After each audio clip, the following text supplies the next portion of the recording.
Hi, my name is Michael Williams. I'm here today with Johan, and Johan is from Sweden, and he's a professional what you would call football player. We call soccer over here in the U.S. And so that's very exciting. The other exciting thing about Johan is, I believe you just told me that you only speak English about 1% of the time. Most of the time you speak Swedish. Is that correct? Yeah, I would say less than 1% of the time. So Less than 1%. yeah, The reason I bring this up is because I know there are people out there watching who are bilingual or multilingual. Most of my clients are multilingual. They speak multiple languages. So to work with me, you just need to be able to understand me, and I need to be able to understand you. Your English doesn't have to be perfect. It just has to be good enough for us to understand each other. But you'll find during this interview that Johan's English is actually very good, even though he doesn't speak English that much. So thank you, Johan, um, for being with us. And so we'll get started. The first question I have, Johan, is tell us about kind of how you struggled prior to this program. What kinds of things did you struggle with? yeah. Before the program, I get stuck many times. I had a lot of blockings. Um, I couldn't say what I wanted to say many times. Um, it could be regular situations like ordering food, talking to the phone, to have regular conversations. Um, so it was very frustrating and something I couldn't stop thinking on. So it was much like anxious according to it. Mm, Uh, yeah, and it could be both in high pressure situations and in low pressure situations. And some periods it could be quite okay, while some periods it felt like I struggled with everything I wanted to say. So yeah. And I remember you were telling me about some situations. Now, remember, guys, I mentioned this before, and you may have not heard this, but Johan is a professional soccer player. So you told me about some times on the field when you would want to say something or need to say something, and it was kind of difficult for you to get that out, right? yeah, that's right. Yeah. Yeah. So, all right. Then what made you choose Pro 90D? And after you answer that, then we'll talk about what were some of the obstacles to you choosing Pro 90D. So, for example, you were looking around and eventually you decided to go with uh, this program, but what held you back at first, or what stopped you, if anything? Yeah, I first saw you on YouTube, um, and it sounded like a very immersed program. So, and yeah, so and also saw some videos that you have done with people who has done the program, uh, yeah, before. Mhm. So, and it didn't sound like a fake program. So I first started with self-study programs. Mhm. Uh-huh. Okay. And then, so was there anything that was holding you back from doing the coaching? So you started with the self-study, which is what a lot of people do. Not everyone starts with the self-study. Some people just know that they want to accelerate their progress. They go right into the coaching. Some people start with the self-study for a while. Mm. Either one is fine. Um, so you were doing the self-study. Was there anything stopping you from doing the coaching for a while? Yeah, of course. Mm, the money was a little bit affecting, and but also like um, I didn't believe that it was any different between the self-study and the coaching. I thought it was almost the same. But after I've done the coaching, it's not like I progress so much faster. Yeah. Right. Now, I want you guys to know we didn't rehearse this, and I didn't know what Johan was going to say, but what you just said is what the vast majority, almost all of my clients say after they've done the coaching is they progress so much faster, which is why I say if you want to accelerate or speed up your progress, do the coaching. Yes, it costs more, but you get through it faster, you see results faster, and therefore you can begin to do some of the things that you've always wanted to do sooner. People who do the self-study, they can get the results. It just takes them longer, sometimes 10 times the amount of time. I've seen people take years. They've been working in the self-study for years. They work with me for 3 months and they make more progress than they made in sometimes 2 years. So I guess you found something similar with your experience. Yeah, that's right. Yeah. So then tell me now, what is life for you like now that you've gone through the coaching? What are you able to do better now? And remember, this is not a program where we're talking about curing, eliminating disfluencies. That's kind of unrealistic, right? We all have disfluencies. I have disfluencies. We're all going to have this, but it's a matter of confidence and things that we're able to do now. So what are you able to do now and how do you feel now?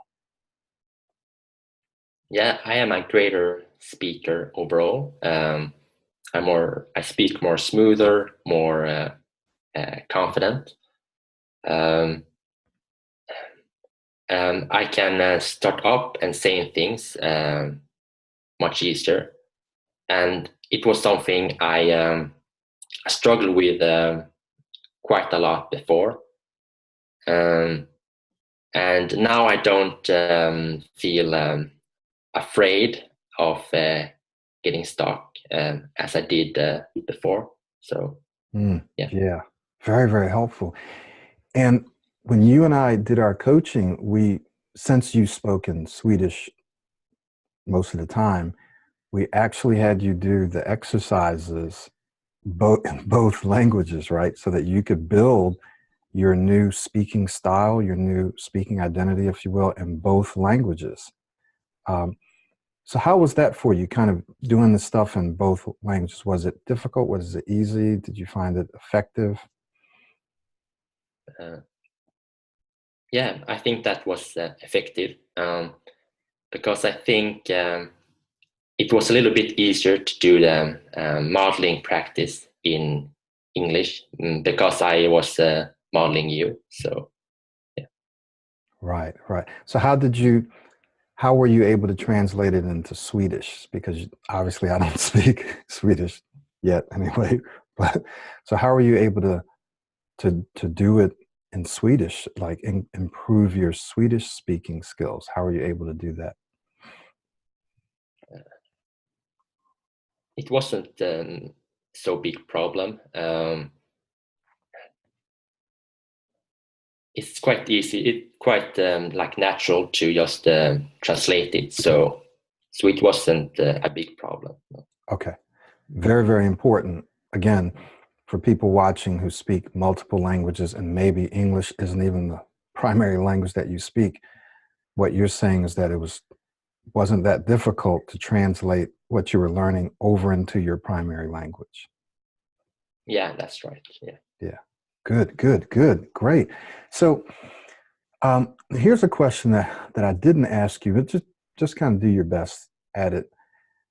As a professional sports player or professional athlete, what things were you able to use? What characteristics were you able to draw on or use to apply to this process? Because transforming your speech, changing your speech isn't easy. It requires a lot of stuff, right? A lot of discipline and so forth. So as a professional, what were you able to apply to this process? You know what I mean? Like, what characteristics did you have and did you use in transforming your speech?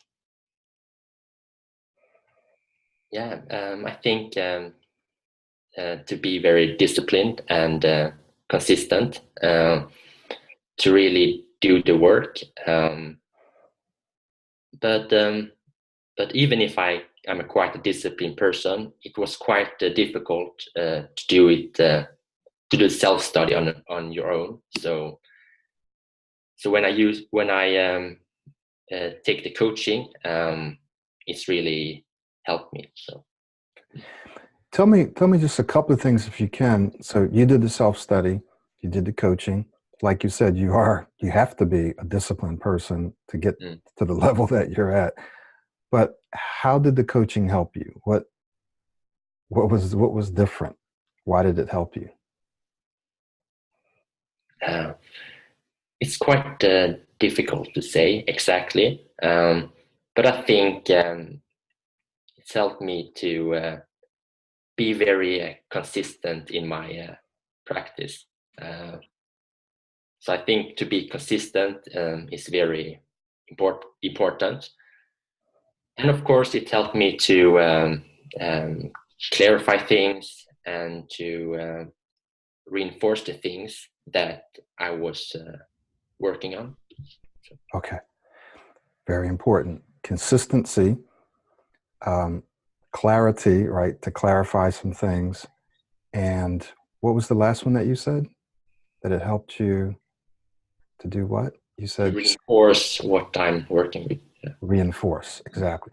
Because in our coaching sessions, in all of my coaching sessions, I'll repeat things over and over because we all need to hear some of the same things over and over until we're ready to hear them, right? So the reinforcing, the clarity, kind of clarifying things, and consistency make the difference between success and failure, right? You know, basically.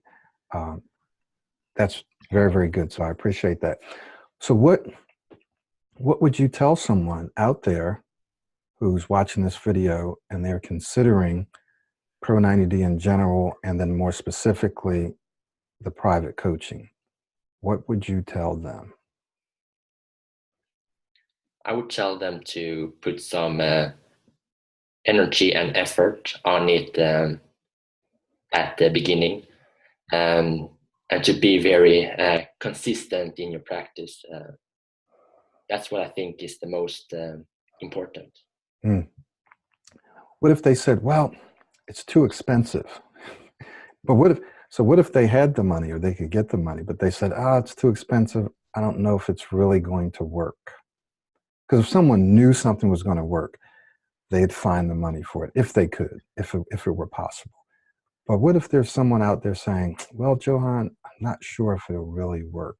What would you say?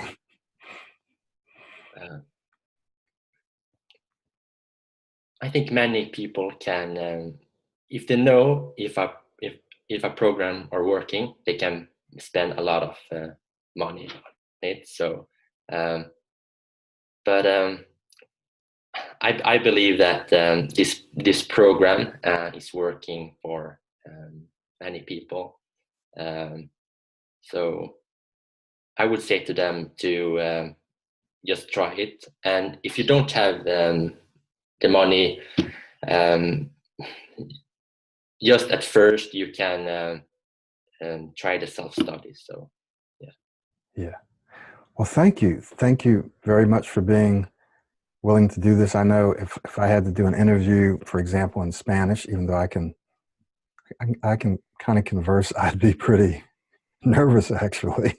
So so thank you for being willing to do this. I think you did a fine job, and once again, we really appreciate it. no problem.